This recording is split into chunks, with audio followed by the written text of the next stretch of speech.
You were only supposed to grab one thing: toothpaste, dog food, maybe a light bulb, but somehow you walked out $87 poorer, holding bags full of stuff you never meant to buy.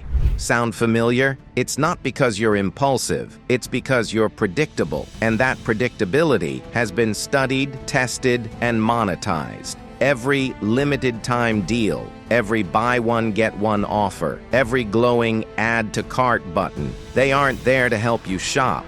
They're there to make you spend. You're not browsing, you're being steered, you're not making choices, you're being nudged. And the scariest part, it works on everyone, because this isn't just marketing anymore. It's psychology, weaponized. In this episode of EconoFocus, we'll expose the hidden behavioral science behind your spending decisions and how everything from layout to lighting is designed to pull money from your pocket. You'll learn why your brain falls for $4.99, how stores create urgency out of thin air, and why free is the most expensive word in your budget.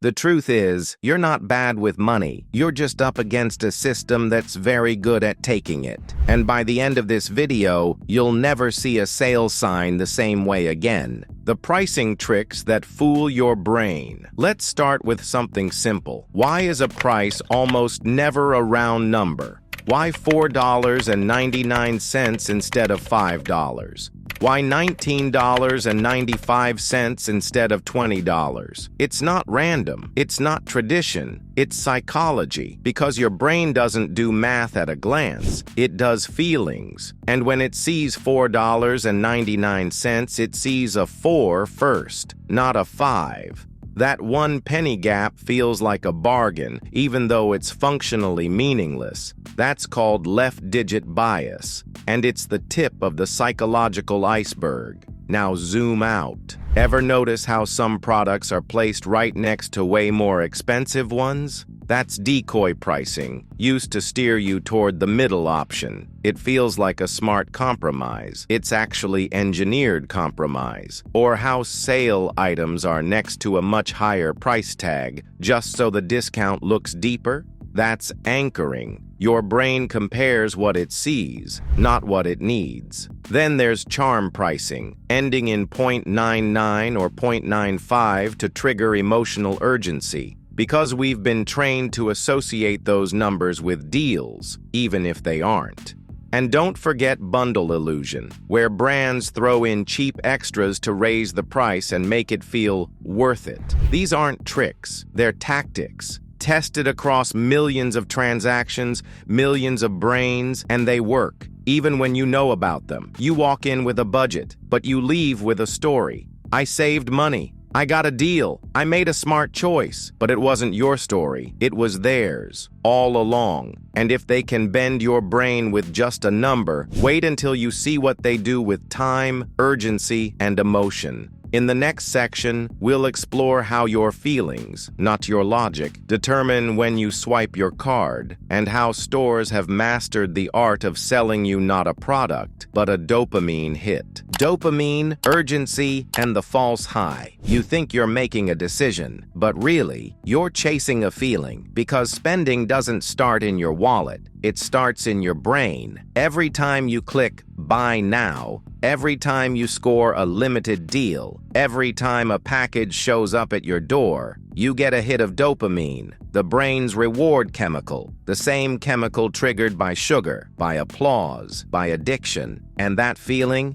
that momentary rush of, I got something, is what you're really buying. Marketers know this. They study it. They design entire environments around it. Red sale tags aren't just for attention. They spike urgency and hunger. Countdown timers on websites trigger FOMO, fear of missing out. Only 3 left. Messages tap into our scarcity bias. We value what might vanish. 14 people are viewing this now, adds social pressure. We want what others want. These aren't accidents. They're emotional manipulations. And they don't need your permission to work. They just need your reaction. And while you're thinking, this must be a great deal, your brain is thinking, this feels good. Let's do it again. And just like that, your logic gets bypassed by biology. But here's the twist. Dopamine doesn't peak when you get the product. It spikes when you anticipate it. That's why the promise of a sale, the thrill of a countdown, the sound of a delivery notification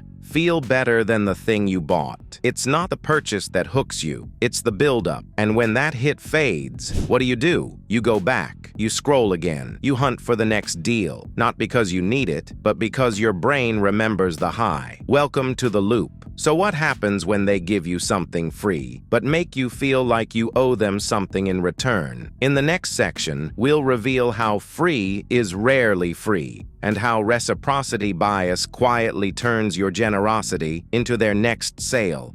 How free stuff costs you more. You didn't pay for it, so it must be harmless, right? A free sample, a free trial, free shipping. They feel like perks, but they're not gifts, they're hooks. Because in psychology, free is never neutral. Let's talk about something called reciprocity bias. When someone gives you something, anything, your brain registers a social debt, even if you didn't ask for it. A free perfume sample at the mall? Now you feel weird walking away. A free trial of a streaming app? Now you feel pressure to give it a chance. A complimentary drink at the bar? You'll probably order more. It's human. It's automatic. And marketers know exactly how to use it. They don't want your money today. They want your commitment tomorrow. And it doesn't stop with samples. Free shipping thresholds make you spend more just to feel like you saved. Buy one, get one free makes you purchase things you didn't even want. Loyalty programs give you points, not cash, locking you into systems where you keep spending to redeem what was already yours. Free is a foot in the door, and once it's in, your brain does the rest, because now you're invested emotionally, socially, and sometimes financially without even noticing. What was free becomes expensive, not in money, in behavior. So what happens when you're not spending because of tricks, but because of how you feel, stress, loneliness, boredom,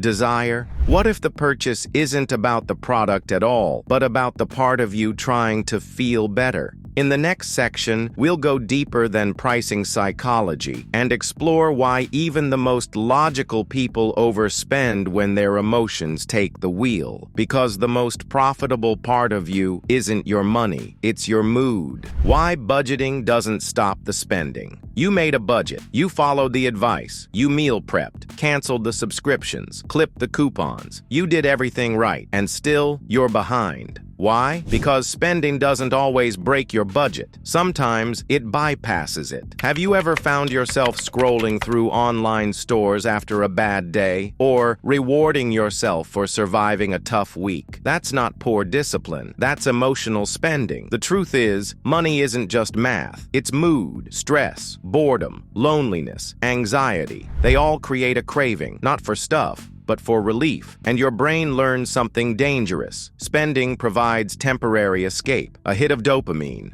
a moment of control, a sense, however fleeting, of "I deserve this." That $12 fast food run wasn't hunger, it was exhaustion. The $200 impulse purchase at 2 a.m. wasn't need, it was numbness. But the receipt doesn't show that, it just shows a transaction. So when your bank balance drops, you don't remember the emotion, you just blame yourself. I'm bad with money. I should have known better. I have no self-control. But the truth is, you weren't buying things. You were buying a feeling. And in that moment, it felt like survival. This is why budgeting on its own often fails, because it's built for logic in a system that targets your feelings. So the key isn't just cutting costs. It's understanding why you spend when you weren't supposed to. Because the most expensive purchases are often made in the cheapest moments of your day.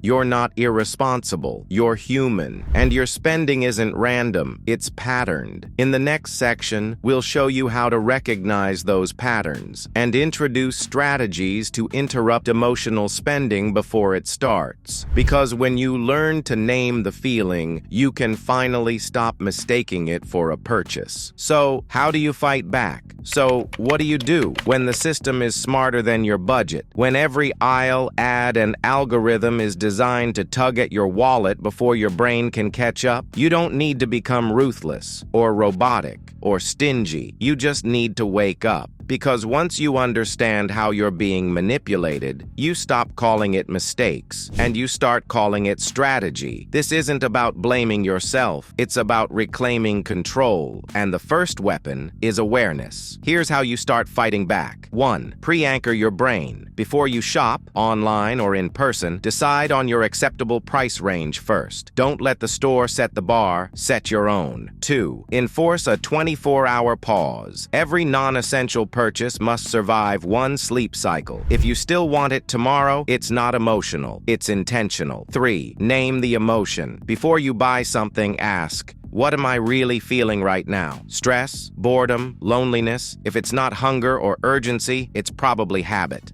4. Unsubscribe to traps, email lists, flash sale apps, push notifications. These aren't tools, they're triggers. Cut them off before they cut into your account. 5. Turn budgets into blueprints. Don't just plan what not to spend. Plan what you want to build. Assign purpose to your money. Make every dollar a builder, not a drifter. You don't need perfection. You just need a pause, a pattern interrupt. A brief moment where you ask, is this really for me, or is this just what I've been trained to do? Because the most powerful thing you can do in an economy that preys on impulse is to choose intention. You are not weak. You are not broken. You are surrounded by billions of dollars worth of psychology, packaged as convenience, care, and freedom. But now you see it, and what you see, you can change. This is just the beginning. In our next episode, we'll break down how loyalty programs, reward points, and membership perks are quietly costing you more by locking you into emotional contracts that look like benefits. Because once the system stops tricking you, it starts training you. And breaking free isn't just about saying no, it's about knowing what you're really saying yes to. This was just the beginning. In our next episode, we'll uncover the dark psychology behind loyalty programs and why those points and rewards are quietly costing you more. Because the more they know about you, the easier it is to make you spend. This is EconoFocus, the economics they don't teach you, but control your life. If this opened your eyes, imagine what else they've kept hidden. Subscribe to EconoFocus, because understanding the system is the first step to escaping it.